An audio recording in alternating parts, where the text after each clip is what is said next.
dando acá. En segundo término, yo pues no voy a insistir porque la senadora Daira y la senadora Nora García han sido muy claras en la exposición, pero no puedo tampoco dejar de pronunciarme, porque con mucho esfuerzo construimos este proyecto. Acá vinieron varios representantes de la mujer rural, les contamos, las hicimos parte de esto. En Nueva York, en la Asamblea de ONU Mujer, se contaron las experiencias, los cambios positivos que la adopción de estas medidas ha traído para ciertos países. Por eso estábamos muy contentas cuando el concepto del ministro Juan Camilo Restrepo decía que la fórmula que propone el proyecto de ley textualmente, no me voy a saltar ni una coma, la fórmula que propone este proyecto de ley es acertada, realista, permite lograr de manera progresiva mayor equidad en este sector, etc. Esto en Senado.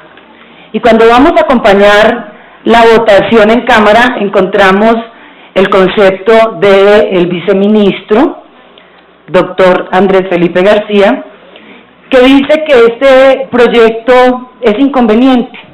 ¿Por qué es inconveniente? Dice porque puede terminar siendo contraproducente.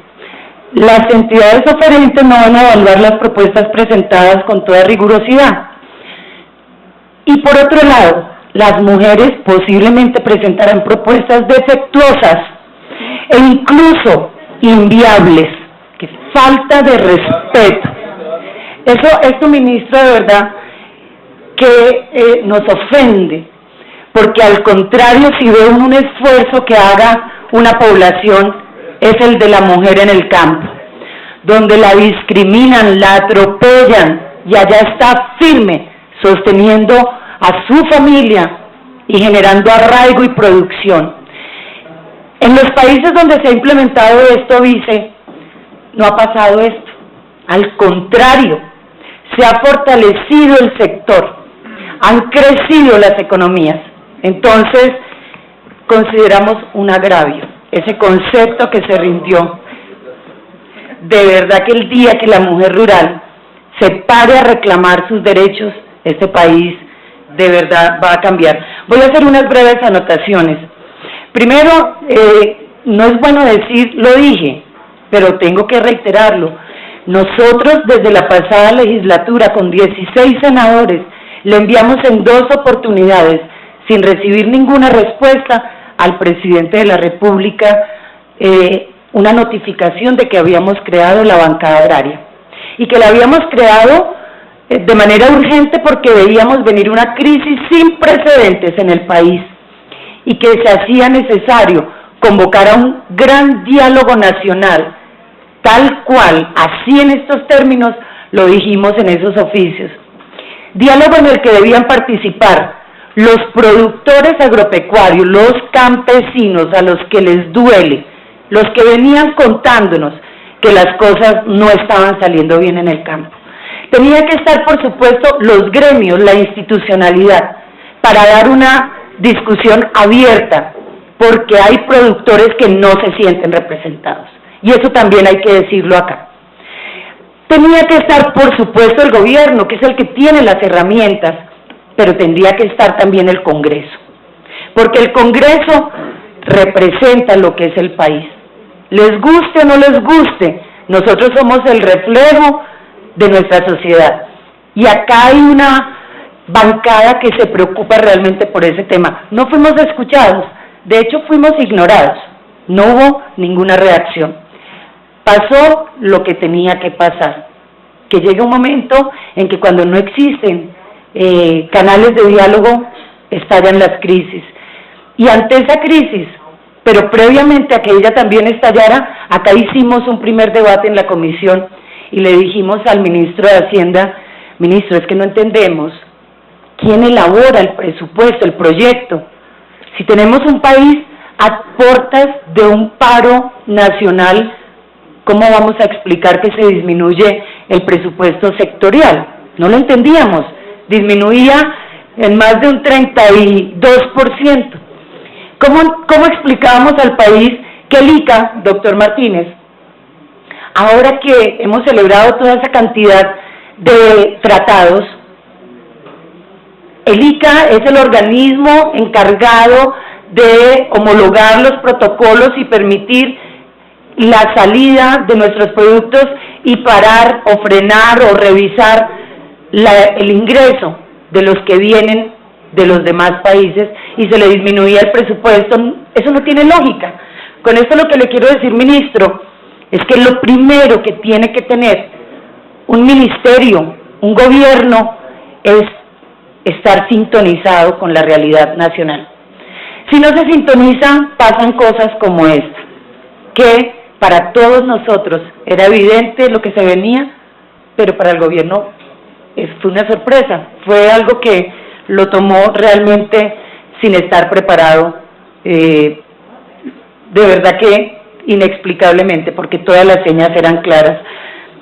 Nosotros registramos acá en el debate que tenía que incrementarse el presupuesto, todavía no había estallado el paro ni nada. Hoy es muy fácil decir, bueno, sí, había que incrementarlo en ese momento. Nos anticipamos a todo lo que ocurrió y pedimos que se duplicara el presupuesto. Hoy recibimos contentos esta solución que ha dado el ministro de Hacienda de incrementar en 3.1 billones de pesos el presupuesto, pero nos genera una inquietud. Eso va a ser durante 2 años. Y después, ¿será que las políticas públicas se pueden cumplir en ese término? ¿Dónde está la continuidad y el incremento permanente de los ingresos para empezar a ejecutar lo que se supone que vamos a construir entre todos a través del gran acuerdo agrario?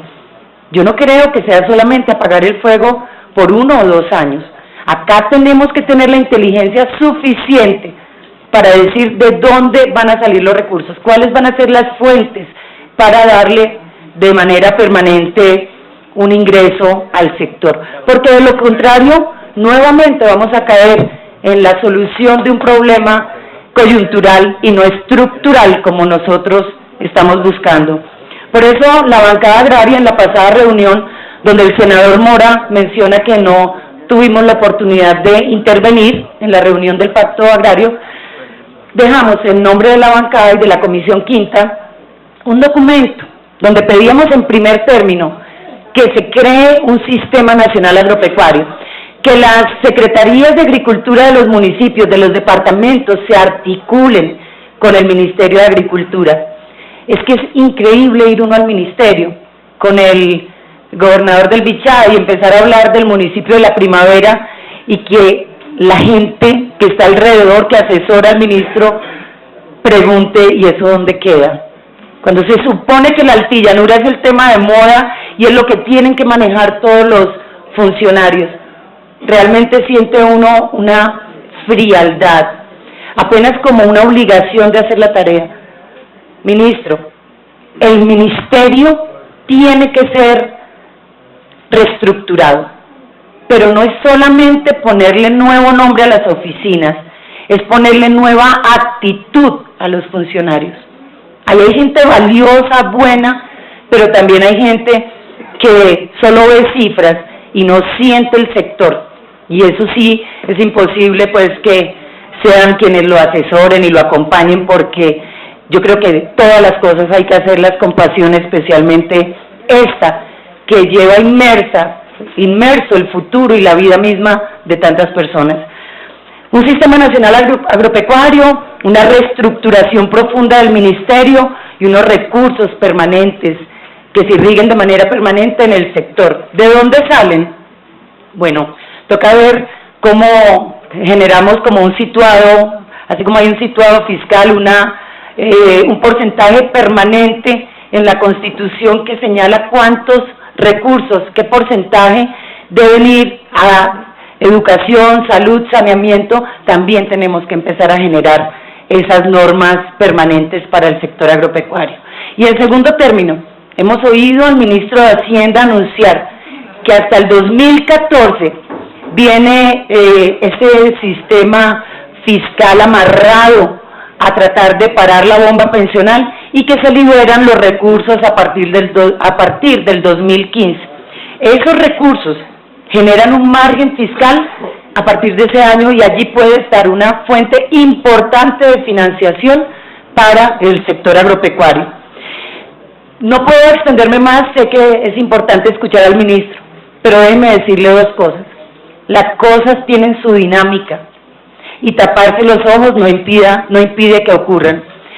Buena parte de la crisis agropecuaria obedece a la falta de cumplimiento de compromisos y acá se ha dicho. El sector cacaotero me ha enviado apenas esta semana una carta donde me anuncian que se les han incumplido todos los compromisos. Los cacaoteros de la región del Ariari y departamento del Meta, esos que antes eran cocaleros y que arrancaron las matas, sembraron su cacao, se vino un bajonazo, hicimos un acuerdo y hoy me notifican que en un 95% no se le ha dado cumplimiento al pacto. Yo ya le oficié a usted, ministro, esto me llegó como el jueves y de manera inmediata le envié a usted la notificación anexándole la carta. Pero también los arroceros. En el mes de marzo estuvimos con el entonces ministro de Agricultura, con el entonces presidente del Banco Agrario, con muchos funcionarios de los que hoy se encuentran acá. Celebramos un acuerdo y hoy siguen en paro los productores arroceros porque no se ha cumplido el acuerdo.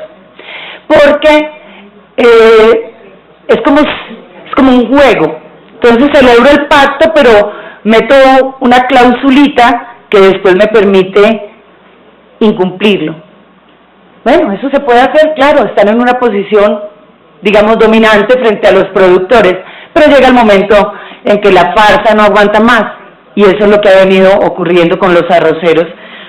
A ellos se les prometió, y fue el gran logro y mucha gente sembró gracias a ese pacto de marzo, se les prometió un precio mínimo de sustentación, una franja de precios, o sea, íbamos a la fija con los arroceros este año, por primera vez no íbamos a tener la crisis cíclica que se viene viviendo. Pero bueno, se incluyó una clausulita que dice que se puede hacer un descuento del 1.5 sobre los dineros que se le paguen al productor, y esto con ocasión de un descuento por pronto pago. O sea que si el molino pagaba rápido, podía descontar el 1.5%. Esta es una práctica que se inventaron hace 5 años más o menos. No se decía en ninguna parte, se hacía. En esta ocasión ya la consignaron en un acuerdo. ¿Y hoy qué quiere decir esto? Que los precios que se acordaron y que iban a permitir una producción arrocera saludable, tranquila, un buen año para los arroceros, con esto se desdibujó y hoy están inconformes cuando lo que queríamos era todo lo contrario, tenerlos en plena producción y muy tranquilos. Eso era lo que yo quería decir muchas cosas más, pero le he pedido a los senadores si me permiten suscribir las proposiciones con ustedes para poder participar en los debates que la comisión va a programar con ocasión de la propuesta de ustedes. Muchas gracias, ministro, y a todos los senadores por regalarme este espacio. Tiene el uso de la palabra, señor ministro.